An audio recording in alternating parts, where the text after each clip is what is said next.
Alors attends, il y a ma théière qui est en train de tomber, donc je vais recommencer cette phrase parce que j'ai touché. Ouais. Parfait. Salut Daoro. Bonjour Maillot. On va continuer de discuter un peu de graines de culture, comme on a appelé l'épisode, suite à l'épisode précédent qui, au final, a beaucoup débordé. On fait une deuxième partie. Après presque une heure d'enregistrement, on n'avait pas fait la moitié. Voilà. Mais d'abord, on va commencer par l'été. Donc, qu'est-ce que tu bois? Un cake de oolong qui a été compressé façon cake de puer. Là, il est bien chaud, donc j'ai un peu de la peine à distinguer toutes les subtilités des arômes. J'avais souvenir que c'était un peu sucré comme ça. Ouais. C'est du oolong plutôt fort en goût. J'aime bien. Ça faisait longtemps que j'en avais pas bu parce que j'en ai pas beaucoup de ces cakes. Et toi, qu'est-ce que tu bois aujourd'hui? Je bois un Longjing pré-King Ming.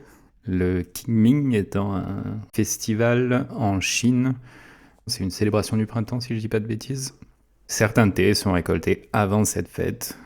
Quand ils sont vendus avec pré-King Ming, ils ont quand même souvent tendance à être un peu plus fins, haut de gamme, on va dire. Mhm. L'explication étant que comme c'est les premières feuilles qui vont être récoltées dans l'année, c'est celles qui sont les plus fraîches slash chargées. C'est un long jean, donc avec des feuilles plates et assez grandes. Et il est très très agréable, très fin. On retrouve vraiment les notes habituelles du long jean, un peu fruits à coque certaines fois, et légumes un peu verts. Il est très très bien.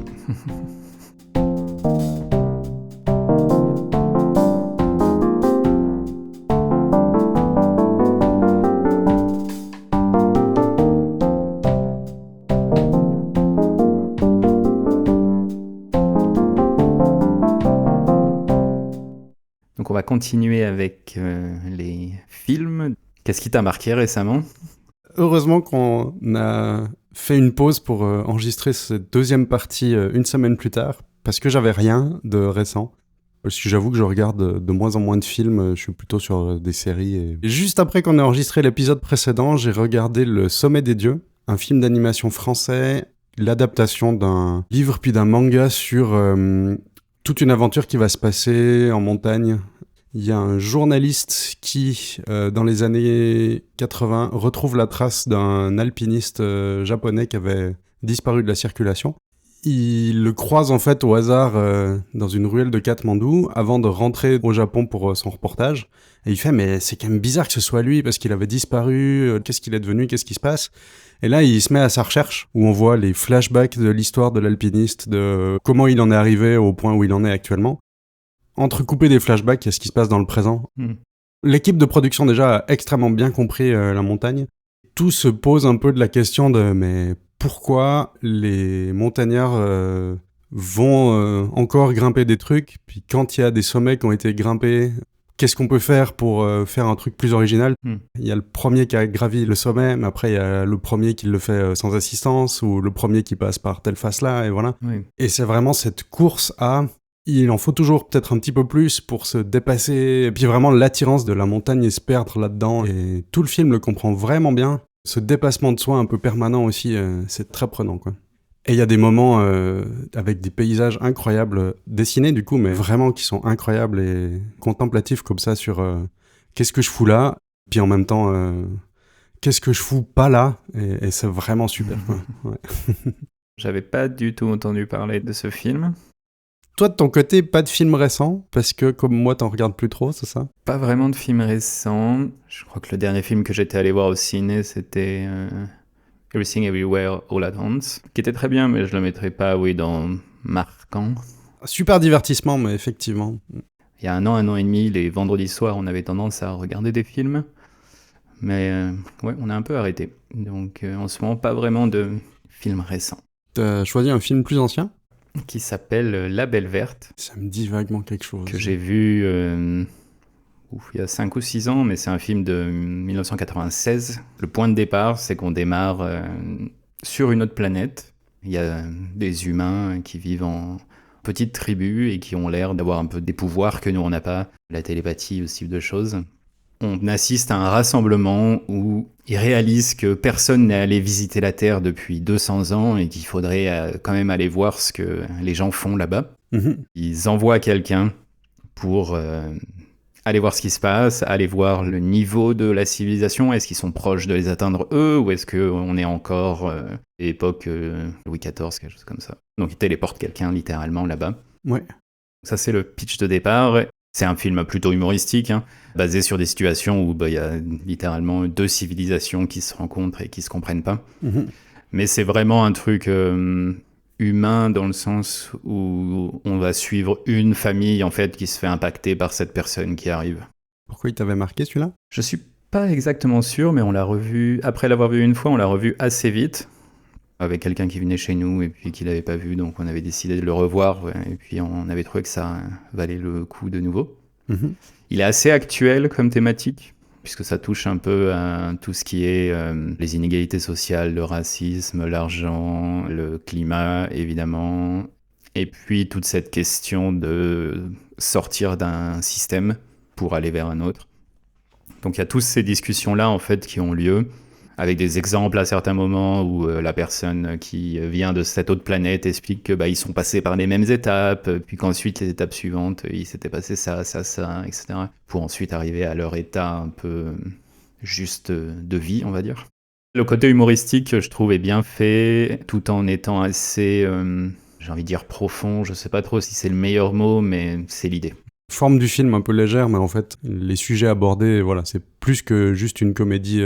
L'une des choses, je pense aussi, c'est le fait que ce soit un film de 96, qui a maintenant quand même bientôt 30 ans. Il y a 5 ans, 6 ans, quand je l'avais vu, le sujet était complètement actuel, mais aujourd'hui, je pense que ça serait un peu pareil. Il faudrait peut-être que je le revoie pour voir est-ce que c'est toujours la même chose. C'est vrai que pour l'époque, vu ce que tu dis, tout ce qu'il aborde là, ça se faisait pas beaucoup d'avoir des sujets pareils au cinéma traités de manière sérieuse, même si humoristique. Comme c'est humoristique, c'est quand même assez léger à regarder. Ah oui, c'est pas le cas de mon film plus ancien. Et donc toi, qu'est-ce que t'as choisi comme film ancien ? Koyaanisqatsi, un film de 82, muet, c'est-à-dire il y a de la musique, mais il n'y a pas de dialogue. Il n'y a pas de jeu d'acteur, en fait. C'est uniquement des images qui sont en plus des images soit accélérées, soit des ralentis, qui ont été tournées dans le monde entier, mais principalement aux États-Unis, où on voit juste le temps qui passe, des gens qui sont en train de vivre leur vie, voilà.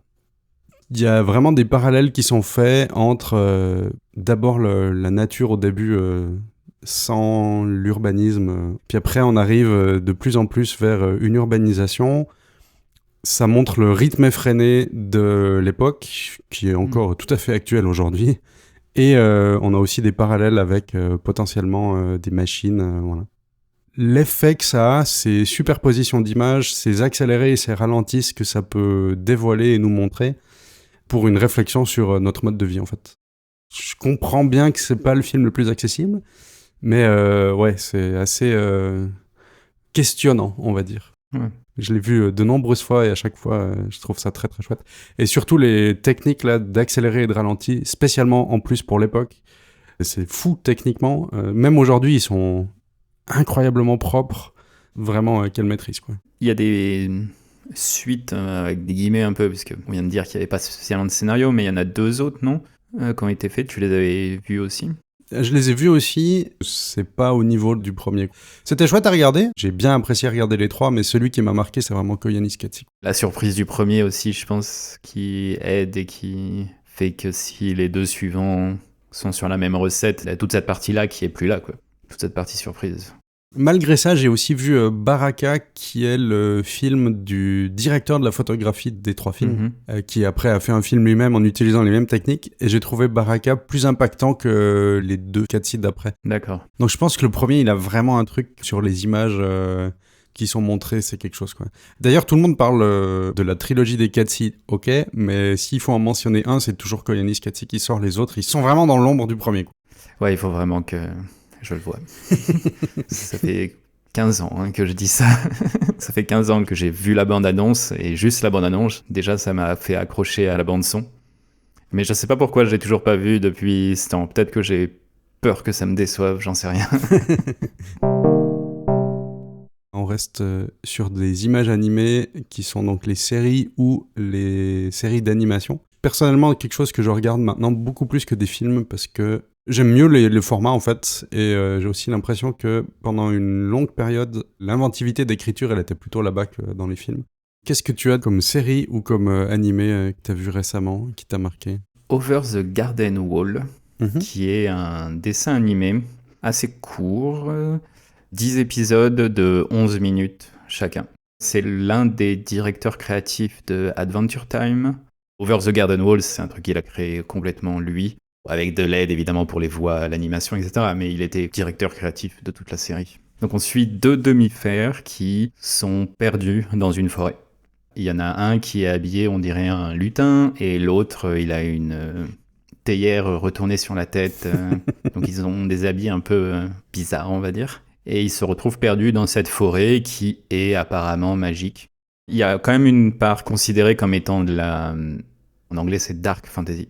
C'est assez poétique. C'est vraiment le style de dessin animé qui, à mon avis, plaira aux enfants et qui plaît aux parents aussi.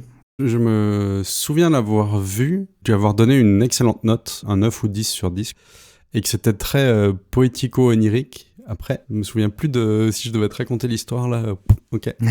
Ça fait trop longtemps que je l'ai vu, mais c'était vraiment très très bien, ça je suis d'accord. Ouais, parce qu'il date de 2014 et c'est basé sur un short film qu'il avait fait qui s'appelait Tom of the Unknown, et ça j'ai pas vu. Mais voilà, ouais, très sympa. Je pense que ça irait à des enfants si certaines personnes veulent donner des choses un peu plus, avec un peu plus de contenu, on va dire que... Pas au plus petit des enfants, parce que je pense qu'il doit y avoir un ou deux passages ou visuels qui doivent faire peut-être un tout petit peu peur. 6 ans, tu vois, c'est peut-être un peu jeune, mais effectivement, 10, 12, je pense que ça marche très bien. La première fois, je dirais, ouais, peut-être le regarder avec... Il y a quelques scènes qui feraient un peu peur, oui, mais un peu comme dans Gravity Falls, où il y a quelques scènes qui sont très... Je pense à la scène du doppelganger particulièrement. Et toi, en série ou animé récent, qu'est-ce que toi tu as choisi ? J'ai noté Ranking of Kings, qui est un animé japonais qui est sorti relativement récemment, au moment où on enregistre. C'est l'histoire de Boji, qui est un prince sourd et muet. Quand son père va mourir, c'est son frère qui va hériter du trône, alors que normalement, ça aurait dû être à Boji. Il va lui arriver plein d'aventures un peu fantastiques, avec plein de méchants, plein de monstres, plein de trucs. Mais ce qui est extrêmement joli, et c'est pour ça que je l'ai mis dans ce qui m'a marqué, c'est que toute l'histoire tourne quand même pas mal autour du pardon et de la rédemption.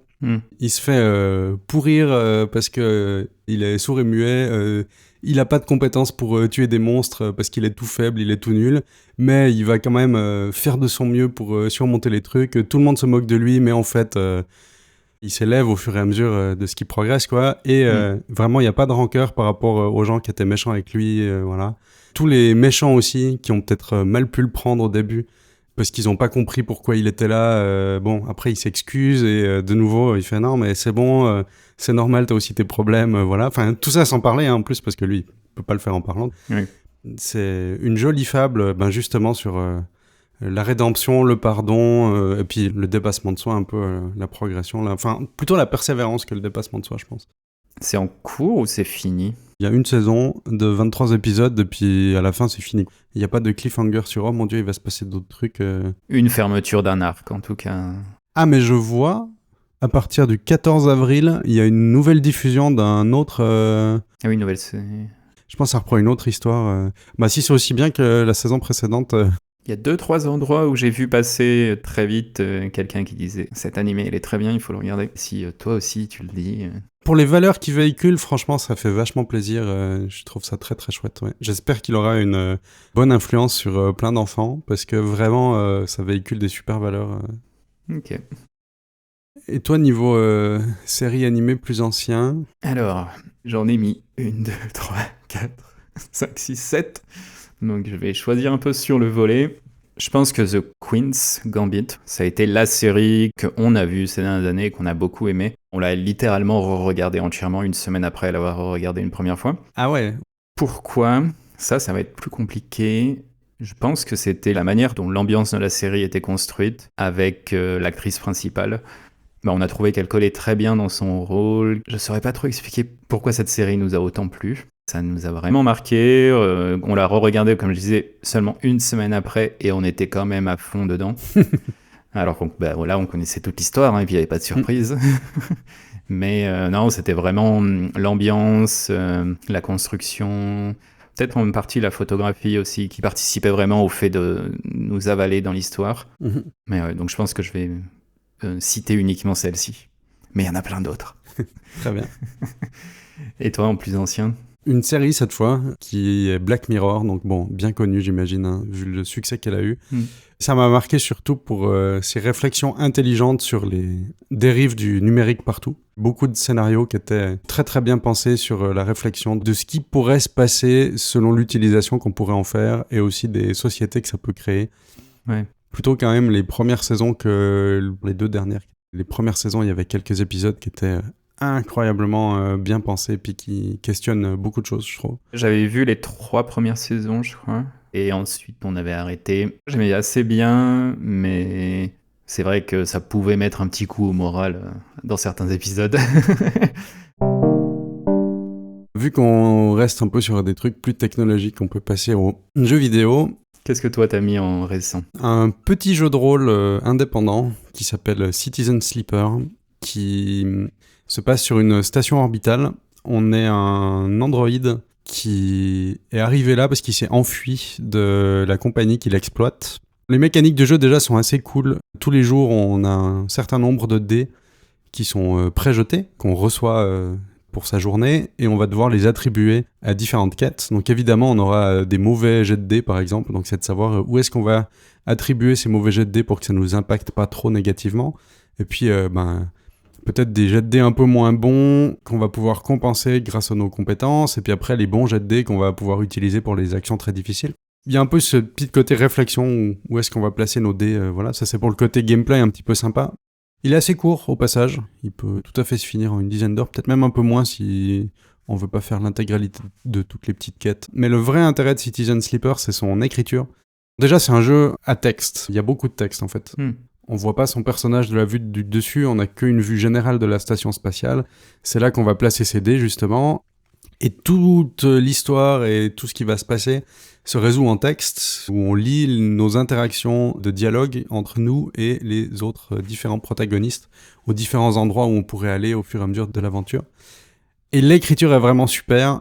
Ça a beaucoup résonné en moi parce que je trouve que ça s'attache pas mal à parler des personnes qu'on oublie, qui sont un peu ignorées et broyées par un système. Ouais. En tant qu'androïde en fuite d'une méga corporation, on se retrouve un peu avec les mis pour compte de la station spatiale qui essayent de survivre comme ils peuvent, mais clairement ils sont pas dans les hautes sphères, au contraire.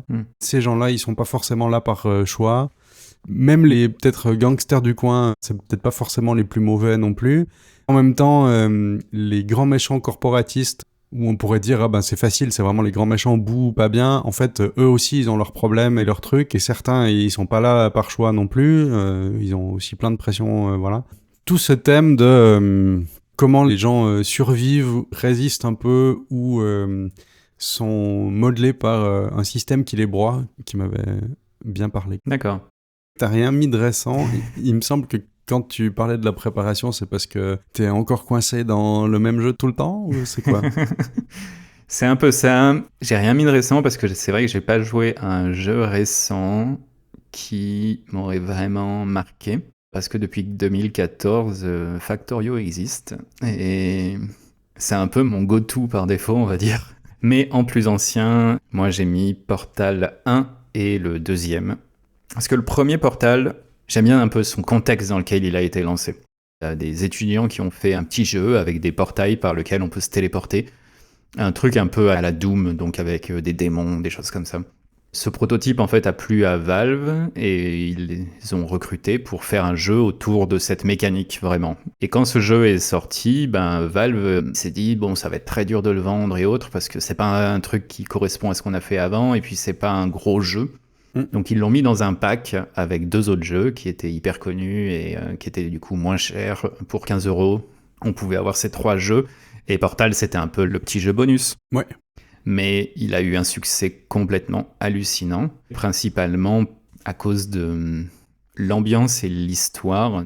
On se réveille dans un cube en verre et il y a une voix qui nous parle, qui a l'air d'être une intelligence artificielle ou un robot, et qui nous dit qu'on va devoir passer des espèces d'épreuves pour utiliser ces portails qui peuvent nous téléporter entre deux endroits et résoudre en fait des puzzles.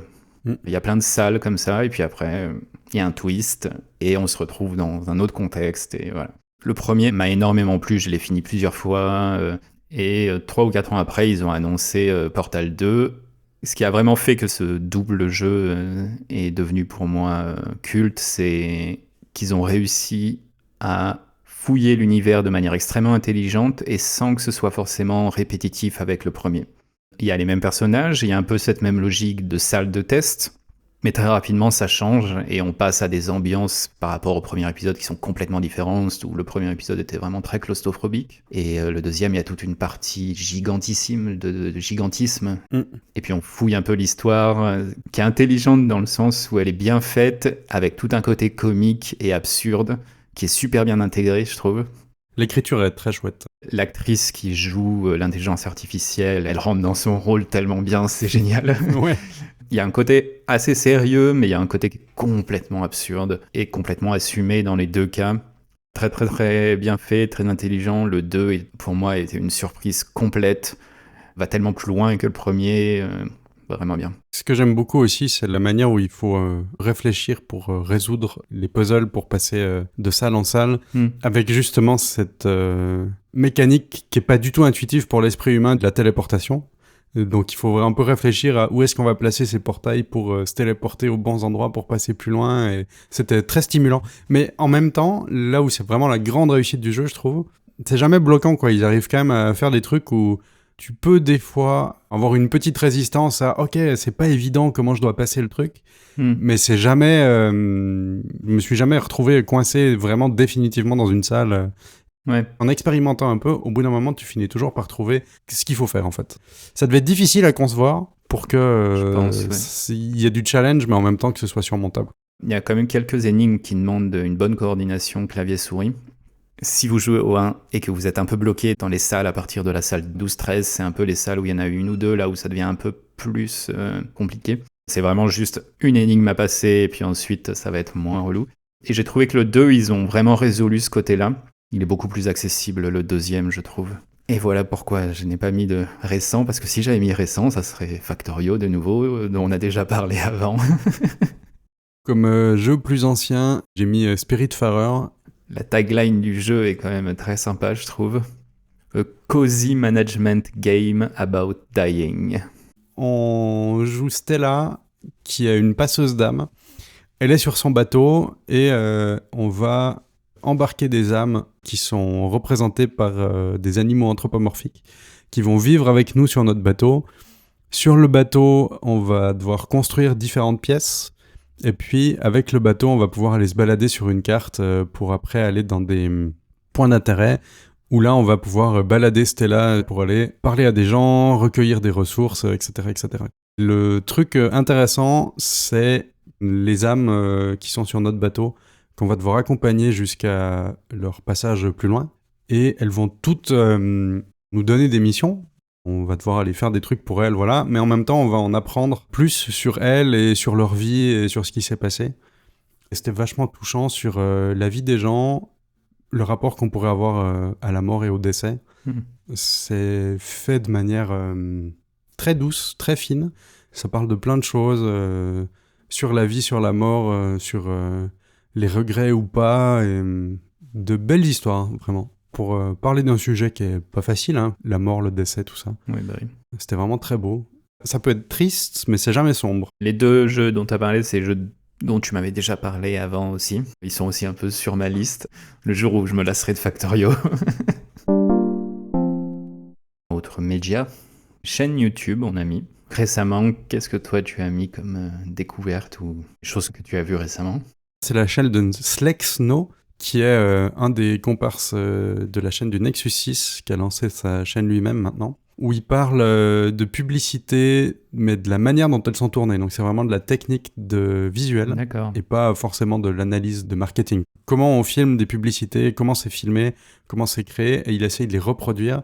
C'est super intéressant de voir les coulisses où on aurait peut-être tendance à se dire que oui, mais bon, ce plan incroyable sur la nourriture, ils ont tout refait en 3D parce que c'est impossible à faire. Et il fait, non, on n'arrive pas à faire ça en 3D de manière convaincante. Regardez, ça a été fait à la main et on le voit galérer à essayer de refaire les trucs parce que c'est vraiment super compliqué. Et des fois, quand on n'a pas des bras robotisés, on se rend compte que non, il fallait un bras robotisé pour avoir un plan aussi clean, mais comme lui, il le fait à la main, il fait de son mieux. Hein, mais c'est très qualitatif quand même ce qu'il arrive à reproduire derrière et c'est monté de manière très rythmée, c'est bien drôle, voilà. Ok.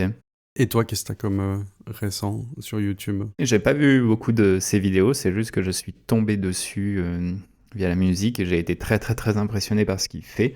C'est un artiste qui s'appelle Danio Catanuto, j'imagine que je prononce mal, désolé, et qui a toute une partie de son travail qui consiste à créer des musiques avec uniquement des objets, mais où ça ressemble à de la musique électronique. Il arrive à faire des choses qui sont complètement hallucinantes.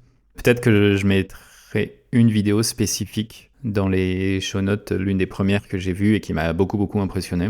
L'une de ses œuvres, c'est faire de la musique électronique sans électronique, et il est très très très, très inventif. Pas mal, ouais, j'aime bien quand c'est détourné comme ça, des objets, quoi. Ouais. Puis, comme chaîne plus vieille, t'en as mis 2, qu'est-ce que t'as choisi? Je vais mettre Exurbia, entre autres parce que tu as mis une chaîne plus vieille, toi, que je trouve aussi extrêmement bien, donc c'est pas la peine de se répéter. Exurbia, c'est 20 minutes de crise existentielle à chaque fois. On va dire que c'est quelqu'un qui est assez obnubilé par l'existence elle-même, le fait qu'on existe, le fait qu'on est capable de penser au fait qu'on pense, le fait que l'univers est gigantesque, et tout ce que ça peut produire d'intéressant. Je sais pas si je résume ça très bien, mais je pense que j'ai pas d'autre manière de le résumer. Pour dire en un mot, je trouve que c'est un peu des fois des réflexions philosophiques, mais un petit peu déjantées. On a l'impression que ça part un peu partout. Il y a toute une partie un peu aussi fiction. Il écrit des livres, il écrit des poèmes, et il y a certaines de ses vidéos, c'est des espèces de fiction qu'il a créées. Ça tourne toujours autour un peu de ce thème de l'existence, de l'univers de manière générale. C'est un peu des choses qui sont à chaque fois représentées dans quasiment tout ce qu'il fait. La tagline, c'est « Universe is weird, yo ». Donc l'univers est bizarre, yo. Et puis l'autre que t'as mis? L'autre, j'avais mis Sébastien Lag, et lui, il fait des vidéos très reposantes, je trouve. Il a une voix qui est très calme, très posée, il y a toujours des musiques très douces en fond. C'est des vidéos sur le thème du développement de jeux vidéo, où il va développer des petits morceaux de jeux ou des petits jeux complets. Certaines fois, juste un algorithme qui va peut-être pouvoir se servir dans un autre jeu. La construction des vidéos est vraiment super. Les animations qu'il fait, tout est toujours illustré via des animations qu'il a programmées, en fait. Donc c'est très très impressionnant, je trouve, le travail qu'il fournit dans ses vidéos. Il n'y a pas vraiment de régularité dans ce qu'il poste. C'est variable, ça dépend de est-ce qu'il a des choses à poster ou pas. Des fois, il en poste plein à la suite, et puis des fois, c'est calme pendant 6 mois. Mm-hmm. Si vous êtes intéressé par le développement et que le code ne vous fait pas trop peur, il y a des bouts de code de temps à autre, etc. Mais c'est juste qu'il illustre ce qu'il fait et les changements principaux qu'il a fait, on va dire. Mais c'est pas... on passe 30 minutes à lire du code et puis voilà. Non, à chaque fois, c'est des petites images pendant 1 ou 2 minutes où il montre le code qui change et puis l'animation qui va changer à côté en simultané. Enfin, ce type d'interaction plus code-résultat. Ouais. Et toi, en plus ancien, tu as mis... Kurzgesagt, in a nutshell dans leur sous-titre anglais. C'est des courtes vidéos explicatives de vulgarisation scientifique animées en couleurs très colorées pour pouvoir détailler un peu ces thèmes-là. Ils ont un sérieux dans leur méthodologie de recherche, dans les résultats qu'ils montrent, et aussi une objectivité aussi. Quand ils vont parler d'un sujet, ils savent bien que des fois... tout n'est pas aussi simple que ce qu'il y paraît, et ils essayent de montrer toutes les facettes. Mm-hmm. Leurs vidéos sur l'énergie nucléaire, par exemple, ils sont pas là à finir la vidéo en disant « Bon, vous voyez, avec tout ce qu'on a dit, l'énergie nucléaire, ce serait quand même bien d'en sortir », ou bien au contraire, ce serait bien de garder. C'est plutôt l'énergie nucléaire, qu'est-ce que c'est? Voilà les choses bien, voilà les choses pas bien, et maintenant faites-vous votre avis avec ce qu'on a donné.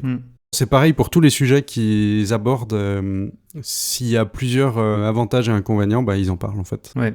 C'est pas toujours le cas si c'est, je sais pas, le système immunitaire. Ils vont pas parler des inconvénients et des avantages du système immunitaire, juste ils expliquent comment ça marche. Il y a des inconvénients. Il peut se retourner contre nous-mêmes. Non, oui, mais je vois ce que tu veux dire.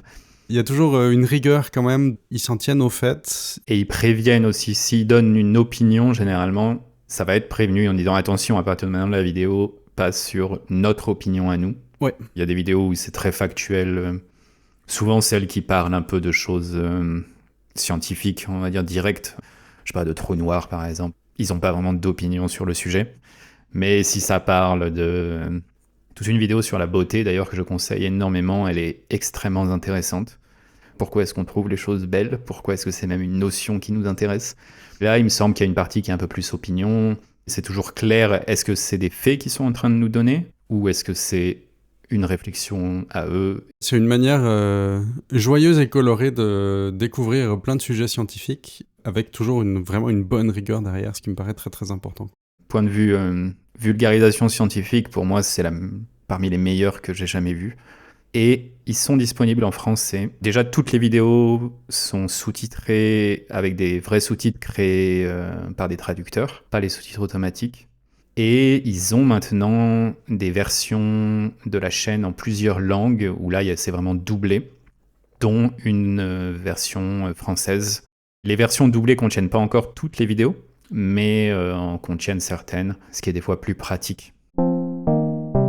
Dernier point, on va parler un peu d'expos et d'artistes qui nous ont marqués. Je te laisse commencer avec un artiste ou une expo récente. C'est un artiste qui s'appelle Alex Webb. C'est un photographe que j'ai découvert assez récemment, qui a démarré en noir et blanc, puis, si je dis pas de bêtises, est allé en Haïti, et c'est là-bas qu'il est passé à la couleur. Ces photos ont vraiment un rendu de la couleur et des noirs qui est très caractéristique, où il embrasse le côté très saturé des couleurs et des noirs qui sont noirs, où vraiment on a l'impression qu'il n'y a plus rien à part cette masse noire. Il donne un peu un modèle de c'est possible de faire des choses saturées sans qu'on ait la sensation que ce soit sursaturé, et c'est possible de vraiment l'embrasser et de l'utiliser pour faire passer une émotion, quelque chose comme ça. C'est un peu pour ça que je l'ai mis dans les artistes qui m'ont marqué. Je connaissais pas, je parcours vite les photos sur le lien que tu as mis. C'est vraiment chouette, ouais. Je connais un peu moins son travail en noir et blanc. C'est surtout son travail en couleur que j'ai découvert et qui m'a marqué. C'est très saturé, mais ça paraît naturel. Et ses constructions dans le cadre sont toujours très très bien faites. Il y a toujours un côté aussi multicadre où va y avoir un cadre là, un cadre là. Il est vraiment très bon pour ça. Très belle photo si vous voulez aller voir. Toi, en récent, qu'est-ce que tu as choisi? Une exposition de J.M.W. Turner, peintre anglais. Donc il y avait une expo pas trop loin de chez moi à la Fondation Pierre Janada en Suisse. Et ouais, j'adore cet artiste, vraiment. Il a une maîtrise de la lumière et de la profondeur des paysages aussi qui est folle. Et à chaque fois, c'est vraiment un monde qui me happe et je pourrais rester des heures et des heures devant ses tableaux. Et ce que j'aime beaucoup spécialement aussi chez lui, quand il fait des paysages des fois, il y a le sujet évident du tableau, par exemple, avec des personnages devant, voilà. Puis après, dans les paysages, en fait, c'est ça qui est intéressant, parce que le sujet du tableau, t'as vu qu'il y avait machin mythologique qui rencontre machin mythologique, tu l'as vu en 30 secondes, et après tu peux passer 2 heures à regarder l'arrière-plan pour tout le détail de tous les petits bâtiments, tous les petits personnages qui pourraient passer au loin, et tu peux t'imaginer mais des histoires à l'infini, tellement il y a un monde à l'intérieur qui a l'air ultra détaillé et ultra fouillé, alors qu'en fait, non, c'est juste des petits gribouillis d'arrière-plan, quoi. C'est vraiment ce que j'adore chez lui. Entre la lumière et cet infini... Ok. Turner, il est un peu classé chez les impressionnistes. Toi, t'as parlé d'un autre impressionniste dans tes plus anciens. Je connaissais pas Turner, je suis allé voir le lien et oui, ça a l'air très intéressant. On est complètement dans le sujet de l'impressionnisme parce que j'ai mis la maison de Claude Monet. On était allé la visiter avec ma famille étendue, on va dire, il y a 4-5 ans. C'est vraiment là où il a travaillé, là où il y a les nymphéas, les nénuphars, tout ça, le petit pont qu'on voit dans certains de ses tableaux. C'était très très intéressant pour ce côté, on a l'impression d'être, enfin on n'a pas l'impression, on est là où il a peint, on est là où il a construit son inspiration. Et donc c'était très marquant, oui justement. À l'intérieur de la maison, il y a quelques-unes de ses œuvres, mais il me semble que c'est des copies. Mais il y a aussi, par contre, toute sa collection d'œuvres à lui, Ok. dont énormément d'estampes japonaises, parce qu'il était un gros collectionneur de ces estampes, du Hokusai, évidemment. Ah ouais. Ce mix, à la fois le côté travail de Monet lui-même, qui, moi, je trouve est extrêmement intéressant, et puis toutes les collections, et aussi on voit un peu toutes ces inspirations, parce que généralement, on a tendance à être inspiré par ce qu'on collectionne et par ce qu'on choisit d'avoir autour de nous. Et sur le site, il y a une visite virtuelle, mais je ne sais pas si ça fera la même chose que d'être vraiment dans les lieux. Parce que c'est quand même quelque chose de prendre soi-même les nénuphars en photo et d'essayer d'avoir le même cadre que son tableau, etc. C'est assez rigolo, quoi. Très bien. Et toi, qu'est-ce que tu as mis ? Une expo en particulier de Raymond Depardon, mais en vrai, j'aime beaucoup tout son travail à Raymond Depardon, qui est donc un photographe. Là, j'ai spécialement mis Traversée, son exposition en 2017 à la Fondation Henri Cartier-Bresson. Et ouais, Traversée, c'est une collection de ses photos dans plusieurs endroits physiques déjà. Et il y a des ambiances avec les lieux qu'il a photographiés. Il arrive à capturer un truc alors qu'il n'y a rien. Genre, c'est juste une route dans un désert et bon, ça pourrait être le cliché de la route dans le désert qu'on voit tout le temps, mais non, ça nous raconte une histoire quand même, où il prend des photos de bâtiments en ville ou aussi d'appartements. Comment rendre ça intéressant Si t'es dans le lieu, je pense, et que tu te dis pourquoi je prendrais ça en photo, bah non, c'est d'une banalité affligeante, ça n'a aucun intérêt, et il arrive à en faire quelque chose, quoi. T'as une ambiance, t'as une histoire qui s'en dégage, il y a un truc, et ça vraiment, j'ai trouvé très chouette. Ouais. Encore plus que ça, de temps en temps, il y a aussi les passants, hein, ou les gens avec qui il était, ou voilà, qui viennent habiter ces lieux, et pareil, il arrive à avoir un coup d'œil qui permet de capturer des situations, qui racontent un truc, voilà. Je regarde le lien que tu as mis et la photo qui a été prise à Glasgow, Ouais. la 3e, elle est excellente. Il va aussi dans des endroits où c'est peut-être pas forcément des choses où les gens iraient. Ça permet de révéler des trucs. Il y a une série de photos dans un hôpital psychiatrique italien des années 60, un truc comme ça. Mais vraiment, ouais, super bien comme impact. Pour justement aller à la rencontre de lieux et de personnes qui seraient oubliées autrement, quoi. Je suis tombé sur cette série, justement, là, en cherchant juste Raymond Depardon sur moteur de recherche. Et c'est 77 qu'il l'a visité. Ah ouais. Je pense que ça a bien changé par rapport à l'époque. Mais même à l'époque, on peut plus laisser les gens comme ça, quoi, c'est pas possible. Ouais. C'est très puissant, je trouve, comme photo. Je connaissais pas du tout, et rien que le lien que tu as mis avec cette expo Traversée, j'irai aller voir un peu ce qu'il a fait d'autre. Si l'épisode vous a plu, déjà, partagez-le à vos amis, à vos collègues, à votre famille. Il y a tous les liens et toutes les informations à propos des derniers épisodes, etc. sur notre site tâche-2-t.fm. Et de là, il y a notre compte Twitter, on a aussi un compte Mastodon et un email de contact. Parlez-en autour de vous, sur vos plateformes d'écoute, donnez-nous des étoiles, ça alimentera l'algorithme pour qu'on se fasse reconnaître. Et à la prochaine. Et à la prochaine.